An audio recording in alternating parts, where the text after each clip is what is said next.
ফের কাউন্সিলরের দাদাগিরি। বাগুইয়াটির পর এবার নরেন্দ্রপুরে কাউন্সিলরের দাদাগিরি।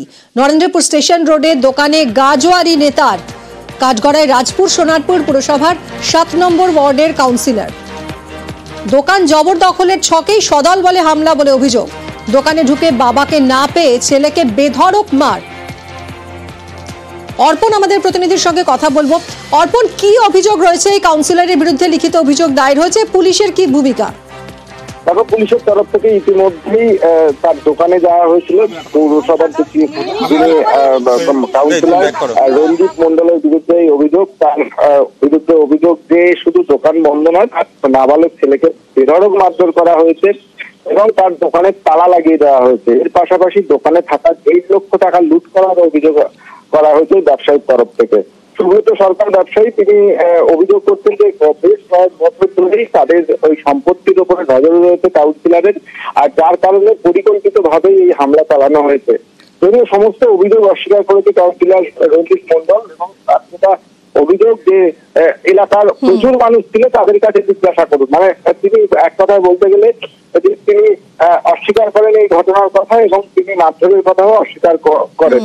এই ঘটনায় নরেন্দ্রপুর থানার পক্ষ থেকে অভিযোগ দায়ের করে নির্দিষ্ট মামলা রুজু করে তদন্ত শুরু করেছে পুলিশ। ধন্যবাদ অর্পণ। দোকান খুলে বসেছিলাম, হঠাৎ করে আমাদের এখানকার কাউন্সিলর রঞ্জিত মন্ডল উনি এলেন। এসে আমাকে এখানে দোকানে বসে থাকা অবস্থায় বললেন যে শাটার বন্ধ করো, সব দোকানপত্র বন্ধ কর। অশ্লীল গালাগাল এবং দুমদাম চট থাপ্পড়, মাথার চুল ধরে মেরে একদম করে দিয়েছে এবং আমার প্রসঙ্গে আঘাত করে। লাঠি, শাটারের গায়ে মারা, নোংরা গালাগাল। তারপর আমাকে এখান থেকে কয়েকজন ধরে ধাক্কা দিয়ে বললো ওখানে স্টেশনের দিকে চলে যায়। ঠিক আছে বলে আমাকে এখান থেকে বাঁচিয়ে তারা বার করে দেয়। তারা তারপর দোকানে তালা মেরে দিয়ে চলে যায়। যদি এটা প্রুফ দিতে পারে কেন, তাহলে আমার কিছু বলার থাকবে না। যদি একটা লোক বলে, পুলিশ সামনে আমার সকালে বলছিল যে প্রচন্ড প্রভাবশালী, তো একটা লোক আমার বিরুদ্ধে বলবে না? একটা লোক বলে ওর ছেলে তো ছিল, ও তো ছিলই না। বলুক, আমার সামনে এসে পিছনে এসে দাঁড়িয়ে বলুক। তাহলে বলছে দোকানদার বলেছে। কোন দোকানদার? ছেলের কমপ্লেন লঞ্চ করার দরকার, বাবা ছেলেকে বুঝিয়ে নিয়ে গেছে। তার মানে এই নয় আমি তার গায়ে হাত দেবো, 8 ছেলে গায়ে হাত দেবো। সরকারি জমি দখলমুক্ত করতে ডেবরায় অভিযান। মুখ্যমন্ত্রীর কড়া বার্তায় তৎপর প্রশাসন। ডেবরায় কয়েক বছর ধরেই দখল হওয়া সরকারি জমি উদ্ধার। দিগ্বিজয় আমাদের প্রতিনিধির সঙ্গে কথা বলবো। দিগ্বিজয়, ডেবরায় যে সরকারি জমি উদ্ধারের কড়া ব্যবস্থা নিচ্ছে প্রশাসন, ঠিক কিভাবে জমি দখলমুক্ত করলো বিএলআরও?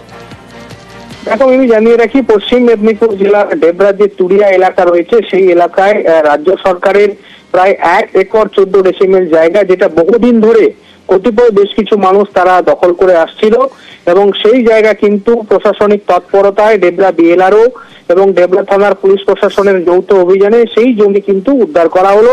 বিএলআরও রূপবিলাস মন্ডলের কাছ থেকে আমরা যেটা জানতে পেরেছি, এই জমির বর্তমান মূল্য প্রায় 22 লক্ষ টাকা।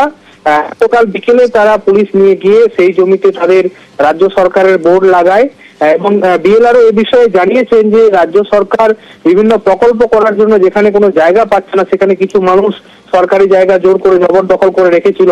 সেই জমি উদ্ধার হয়েছে, সরকারি কোনো প্রকল্প হবে বলে তিনি জানিয়েছেন। পাশাপাশি ডেবরা এলাকা জুড়ে যে সমস্ত সরকারি জায়গা দখল রয়েছে সেগুলো কিন্তু দখলমুক্তের অভিযান চলবে রাজ্য এবং জেলা প্রশাসনের নির্দেশে।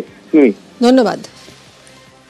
এই জায়গার পরিমাণ প্রায় 1 একর 14 শতক। এটা রাধামোহনপুর 2 জিপির অন্তর্গত তুরিয়া কিসমত মৌজা। এই মৌজা গভর্নমেন্টের বিভিন্ন আমাদের প্রজেক্টের জন্য আমরা জমি পাচ্ছি না, আবার দেখা যাচ্ছে কিছু লোক জমিগুলো জবরদখল করে রেখেছে। এই অভিযান আমাদের চলবে, জেলা প্রশাসনের নির্দেশ আছে, এগুলোকে আমাদের উদ্ধার করতে হবে এবং সেই কাজ আমরা করে যাচ্ছি। আমরা এগুলো চিহ্নিত করছি, ব্লকের সঙ্গে, ব্লক প্রশাসনের সঙ্গে কথা বলেছি, এই বিষয়ে আমরা এগোবো। আর এবার একটু আবহাওয়ার দিকে নজর রাখি, কারণ শীত উধাও। রাজ্যে ফের আবহাওয়ার খামখেয়ালিপনা। ডিসেম্বরের শীতে ফের বৃষ্টির কাঁটা। সপ্তাহ শেষে দক্ষিণবঙ্গে বৃষ্টির সম্ভাবনা। কথা বলবো বিশ্বজিৎ আমাদের প্রতিনিধির সঙ্গে। বিশ্বজিৎ, দক্ষিণবঙ্গে আবার জাঁকিয়ে শীত কবে পড়বে তাহলে? বৃষ্টির কথা কি বলছে আবহাওয়া দফতর? একদমই আপাতত মুড সুইং বলা যায় আবহাওয়ার, কারণ এই মুহূর্তে যা পরিস্থিতি তাতে শীত কার্যত উধাও। কলকাতা সংলগ্ন এলাকাতে তো একেবারেই জেলার ক্ষেত্রে কিছুটা সকাল সন্ধ্যে শীতের আমেজ থাকলেও এই পরিস্থিতি আরো 2-3 দিন থাকবে এমনটাই বলছে। তার মধ্যে বৃষ্টির সম্ভাবনা রয়েছে।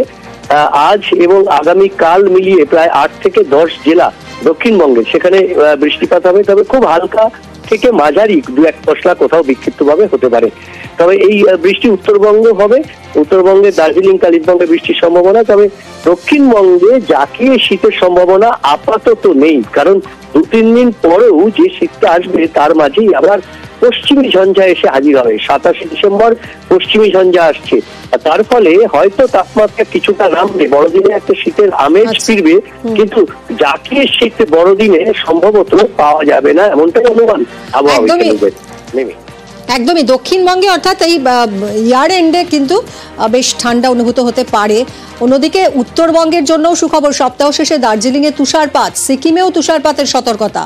আজ কাল দার্জিলিং কালিম্পংয়ে বৃষ্টিরও পূর্বাভাস। আরো ডিটেলে জানবো পার্থর কাছ থেকে। পার্থ, দেখো, সপ্তাহান্তে কিন্তু দার্জিলিং উঁচু পার্বত্য এলাকা অর্থাৎ সামুদ্রিক ফলনের মতো জায়গায় তুষারপাতের যে সম্ভাবনা রয়েছে স্বাভাবিকভাবেই, তারই অপেক্ষায় প্রহরগুঞ্জ কিন্তু পর্যটকরা প্রস্তুত। পর্যটক এই সময় সন্ধ্যা খুব ভালো তারা বেড়াতে এসছেন এবং তাতে সেই অপেক্ষায় তারা এখন প্রহরগুঞ্জ। অন্যদিকে সকাল থেকে কিন্তু ঝাড় চকচকে দার্জিলিং এবং সূর্যোদয় থেকে শুরু করে কাঞ্চনজঙ্ঘার অপরূপ সৌন্দর্যগুলো ধরা পড়েছে দার্জিলিং এর বিভিন্ন ভিউ পয়েন্ট থেকে। এবং যারা টাইগার হিলে সকালবেলা গিয়েছিলেন তারাও বেশ খুশি। একদিকে যেমন কনকনে ঠান্ডা, সেই সঙ্গে আকাশ পরিষ্কার হওয়ায় কিন্তু কাঞ্চনজঙ্ঘার অপরূপ সৌন্দর্য দেখে মুগ্ধ পর্যটকরা। কালিম্পং সেখানে যদিও আকাশ মেঘলা রয়েছে এবং বৃষ্টিপাতের সম্ভাবনা রয়েছে দার্জিলিং এবং কালিম্পং বেশ কিছু এলাকায়। অন্যদিকে যদি সমতলের দিকে তাকায় সেখানেও কিন্তু ভোরের দিকে কুয়াশা থাকতো, বেলা বাড়ার সঙ্গে সঙ্গে কুয়াশা কাটিয়ে রোদ দেখা মিলেছে এবং সমতলের জেলাগুলো কিন্তু মাত্র 10 থেকে 12 ডিগ্রি আশপাশে ঘোরাফেরা। ধন্যবাদ পার্থ। সপ্তাহ শেষে ফের বৃষ্টির সম্ভাবনা। আজ থেকে কলকাতা সহ দক্ষিণবঙ্গের 8 জেলায় বৃষ্টির সম্ভাবনা। উত্তরবঙ্গের দার্জিলিং কালিম্পংয়ে হালকা বৃষ্টির পূর্বাভাস। বৃষ্টি থামলে রবিবার থেকে ফের পারদ পতন। বড়দিনের আগে বাংলায় ফিরবে শীতের আমেজ। ফের রাজ্যে ঘন কুয়াশার সতর্কতা। শনিবার ঘন কুয়াশায় ঢাকবে উত্তরবঙ্গ ও দক্ষিণবঙ্গের 10 জেলা। কলকাতাতেও ঘন কুয়াশার পূর্বাভাস। দৃশ্যমানতা কমতে পারে 200 মিটারের নিচে, কোথাও কোথাও 50 মিটারের নিচে চলে যেতে পারে দৃশ্যমানতা। শীতে জবুথবু পশ্চিমের জেলা। ঠান্ডায় কাঁপছে ঝাড়গ্রাম, পুরুলিয়া, বাঁকুড়া। ঝাড়গ্রামে সর্বনিম্ন তাপমাত্রা 9.6 ডিগ্রি সেলসিয়াস। গত 24 ঘন্টায় মন্দির নগরী বিষ্ণুপুরের সর্বনিম্ন তাপমাত্রা 12.9 ডিগ্রি সেলসিয়াস। পিছিয়ে নেই পুরুলিয়াও। জেলার সর্বনিম্ন তাপমাত্রা 9 ডিগ্রি সেলসিয়াস। সকালে হালকা কুয়াশা, বেলা বাড়লে রোদ ঝলমলে আবহাওয়া।